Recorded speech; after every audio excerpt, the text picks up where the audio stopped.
Hello বন্ধুরা, welcome to go Sarwar daily.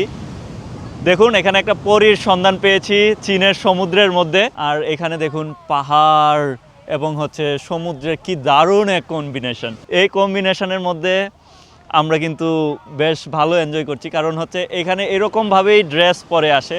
আমি তার সাথে পরিচয় করিয়ে দিই আপনাদেরকে। নিশম্মা মিংজে 周文义， চংই। নারীটা কিন্তু দেখতে বেশ সুন্দর। আর হচ্ছে জিগা তিফাং সম্মা তামেইশা, 对， এই যে সমুদ্র সৈকতের নাম হচ্ছে তামেইশা সমুদ্র সৈকত। আর এই সমুদ্র সৈকতে নারীটাকে খুব দারুণ লাগছে তার এই ড্রেসে, দেখায় আপনাদেরকে। জিগা ইফু সম্মা মিংজি, 汉阳折中， এটা হচ্ছে হানফু। এই ড্রেসটা কিন্তু তাকে বেশ দারুণ মানিয়েছে বন্ধুরা। আর এইখানে কিন্তু আমি সব কিছু ঘুরে ঘুরে আপনাদেরকে দেখাবো। আর এদিকে কিন্তু অনেক লোক কিন্তু এনজয় করার জন্য আসছে। নিদা জিয়া জাইনালি 湖南， হুনান সে কিন্তু এই সিটির না, এইটা কিন্তু একটা শেনজেন সিটি, কিন্তু সে হচ্ছে হুনান সিটিতে। হুনান কিন্তু আরেকটা প্রভিন্স। ওকে, আমি তাকে একটু দেখাই, তার ড্রেসটা দেখে খুব ভালো লাগছে। এরকম অনেক অনেক মানুষের সাথে কিন্তু চীনে পরিচয় হয়, ওদের ড্রেসগুলোও কিন্তু খুব দারুণ। পাহাড় এবং হচ্ছে সমুদ্রের কম্বিনেশনে আজকের ব্লগ, এই ব্লগটা কিন্তু আশা করি ভালো লাগবে। আপনাদেরকে হাঁটতে হাঁটতে দেখাবো যে এখানের বিচের আশপাশে কি কি আছে, আর এই বিচগুলো কি আসলে বাংলাদেশের মতো নাকি, এখানে কি ময়লা আবর্জনা আছে কি না আমাদের দেশের মতো, নাকি অন্যরকম ওরা ক্লিন রাখতে পারে কি না। আমরা সমুদ্র থেকে কাছ থেকেই আমরা চলে আসছি। নিদা ইফু হ্যান্ড পিয়ালিয়াং।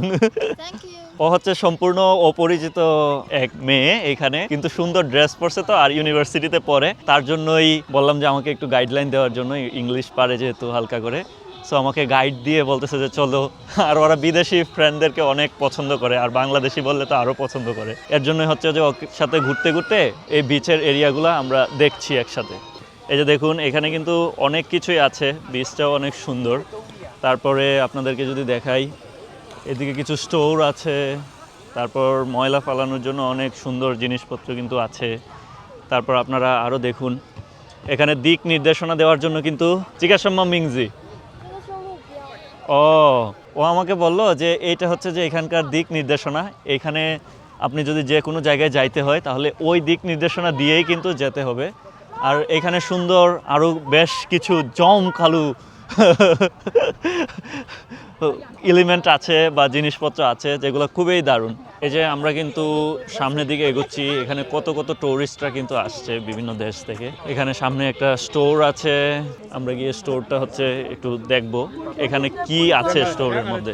ফাংইও জিজ্ঞাসা মিংজি, 遮阳帽， ও হচ্ছে বলতেছে যে এইখানে হচ্ছে এই শপগুলোও কিন্তু খুব দারুণ সুন্দর। এগুলো কিন্তু এদের দেশের সরকার যেভাবে অনুমতি দিবে সেইভাবেই কিন্তু এই শপগুলো হয়ে থাকে।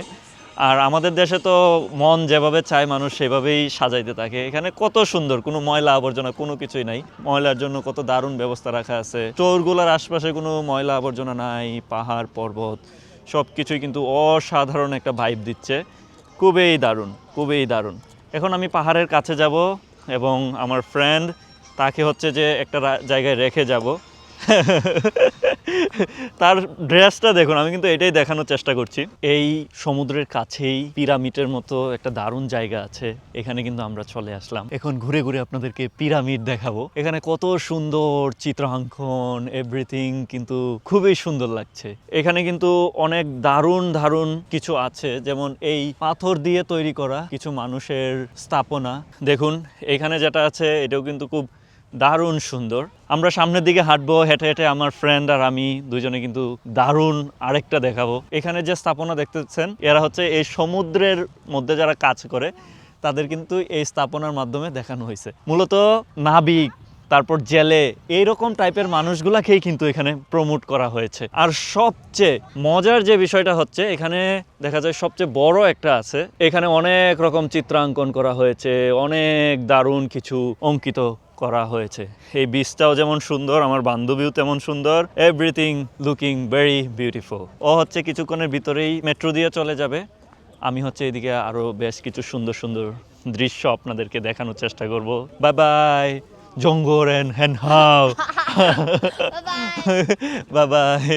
আর চায়নার যে বিচগুলা এগুলা কিন্তু খুব সুন্দর, আর এইখানে কিন্তু কোনো রকম ময়লা আবর্জনা এগুলোর কিন্তু কোনো সুযোগ নাই, তার জন্য এখানে ভালো লাগে। আর এখানে দেখলেই তো বুঝতে পারছেন যে কত অর্গানাইজড এভরিথিং, কারণ সরকারের পক্ষ থেকে চাপ আছে। যেমন আমাদের টুরিস্ট পুলিশ যারা আছে ওরা কিন্তু কিভাবে চেষ্টা করবে যে টুরিস্ট পুলিশে আমি যাব, টুরিস্টদের কাছ থেকে কিভাবে টাকা পাওয়া যায়। মানে আমাদের দেশে পুলিশ সেক্টরটা মানেই তো মানুষ মনে করে দুর্নীতিবাজ, বা আমাদের দেশে সরকারি চাকরি তো ভাবে যে দুর্নীতিবাজ। সো এরকম চিন্তা ভাবনা থাকলে কখনোই আসলে দেশ তো উন্নত হবেই না, শুধু খালি নিজেদের পকেটেই ভারী হবে। একটা সময় আসবে যখন শেখ হাসিনার মতো পালাতে হবে, নাহলে সারা জীবন জেলের মধ্যে থাকতে হবে। তুমি ঘুষ খাচ্ছ, মানুষ যখন ঘাড়ের মধ্যে ধরে বসবে, তুমি পুলিশ নাকি তুমি অনেক বড় অফিসার এগুলো দেখে না। দেবী হারুন কি অবস্থা হয়েছে, কত পাওয়ারফুল ছিল, মানুষ মনে করে নাই, কিন্তু এখন বুঝতেছে এত পাওয়ার ভালো না, এত ঘুষ খাওয়াও ভালো না, সবসময় নিজেকে একটা লিমিটেশনের মধ্যে রাখতে পারলে ভালো।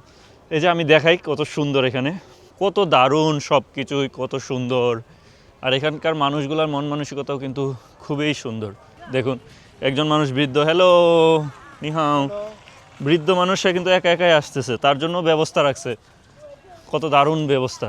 আর আশপাশে কোনো ময়লা আবর্জনা কিছু নাই, নির্দিষ্ট স্থানেই কিন্তু ময়লা ফেলা হচ্ছে। দেখুন কত সুন্দর একটা পিঙ্ক কালারের রিক্সা।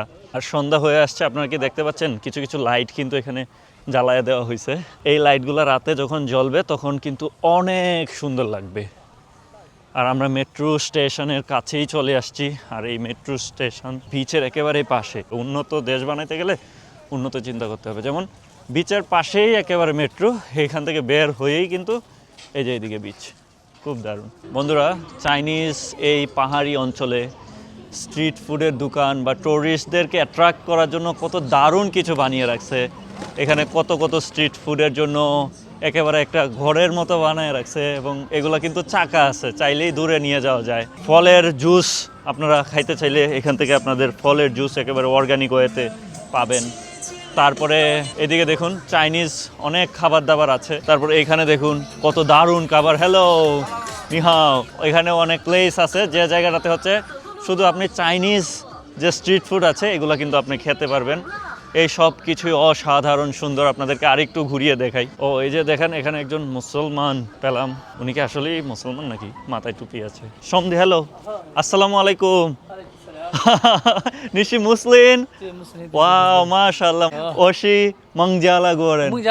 Mangjalago hento Muslim. Assalamu alaikum. Okay, okay. Bye bye. এই যে আমি যেটা বলছিলাম যে মুসলিম একজনের সাথে দেখা হয়ে গেছে চায়নাতে, হঠাৎ করেই মাথায় টুপি। আমি আর সামলাইতে পারলাম না, যে ভাবলাম যে আমাদের মুসলিম ভাইটা কেমন আছে আপনাদেরকে ক্যামেরার মাধ্যমে একটু দেখাই। খুব দারুণ, এই পাহাড়ি অঞ্চলে এসে আমার খুবই ভালো লাগছে। নিহাও। এই যে দেখুন এখানে কিন্তু এই নারীর এই শপটাতে কত দারুণ কিছু কিন্তু সে বানাচ্ছে। এই যে পিঠা বানাচ্ছে। Okay bye.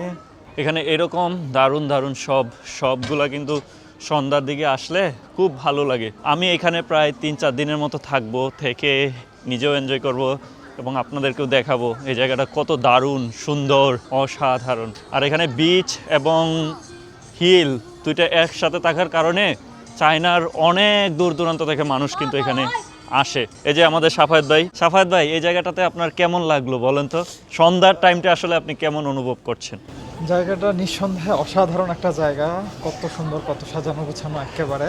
এই পাশে সমুদ্র, এই পাশে পাহাড়, হ্যাঁ একদম পারফেক্ট একটা কম্বিনেশন। বন্ধুরা, চাইনিজ পাহাড় পর্বত সমুদ্র থেকে আজকের ব্লগ এখানেই শেষ করছি। অবশ্যই ভালো লাগলে লাইক কমেন্ট করবেন। দেখানোর চেষ্টা করেছি এখানে চাইনিজ মানুষরা কিভাবে বসবাস করছে, কি বিক্রি করছে বিচের কাছে। So bye bye.